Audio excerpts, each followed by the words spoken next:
While we're already feeling the devastating effects of human-caused climate change, governments continue to fall short on making and executing emissions pledges that would help thwart further warming. So, what will our world look like in the next 30 to 80 years if we continue on the current path?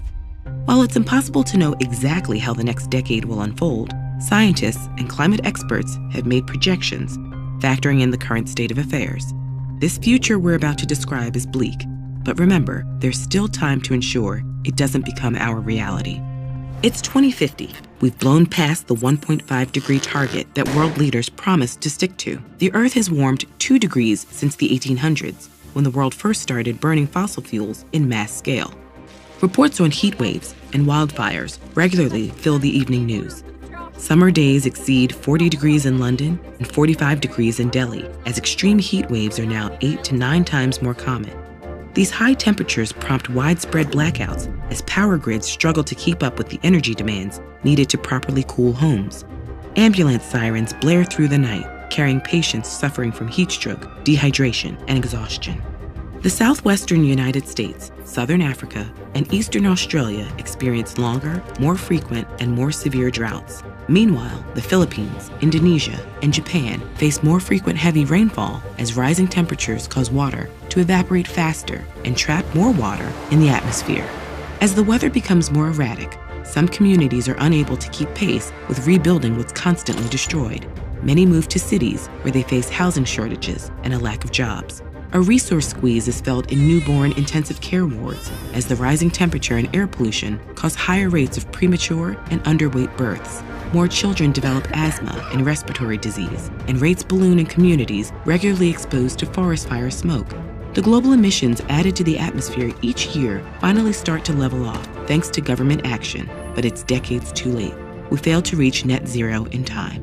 As a result, by 2100, the Earth has warmed another 0.5 to 1.5 degrees. Over half of our remaining glaciers have melted. As the sea heats up, its volume increases due to thermal expansion. Together, this elevates sea level by well over a meter. Entire nations, like the Marshall Islands and Tuvalu, are uninhabitable, as large swaths of their islands are submerged. Some islands, like the Maldives, spend billions building interconnected rafts that house apartments, schools, and restaurants that float above its drowned cities.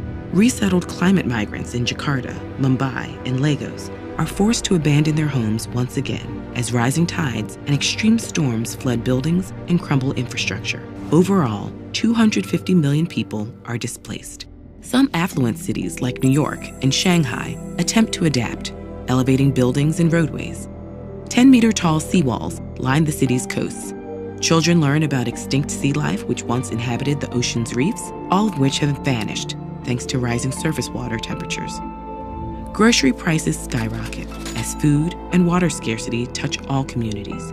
Fruits and products long grown in the tropics and subtropics rarely show up on shelves, as intense heat waves paired with increasing humidity make it deadly for farmers to work outdoors.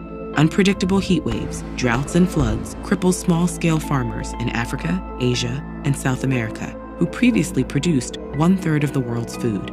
Hundreds of millions of people are pushed into hunger and famine. Climate predictions can feel overwhelming and terrifying, yet many of the experts responsible for these assessments remain optimistic. Since countries have first begun taking steps to lower their emissions, warming projections have shifted downwards. In less than a decade, we've reduced our projected emission rates so that we're no longer on track to hit nearly 4 degrees of warming. Policies that invest in renewable energy sources, cut fossil fuel production, support electric transportation, protect our forests, and regulate industry can help mitigate the worst effects of climate change.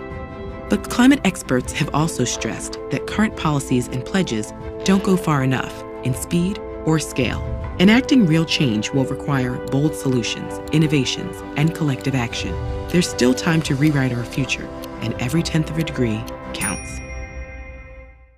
For a look at a time when the global community banded together to achieve one goal, watch this video about what happened to that hole in the ozone layer. Or visit ed.ted.com/earthschool for a list of impactful steps you and your community can take to preserve our planet.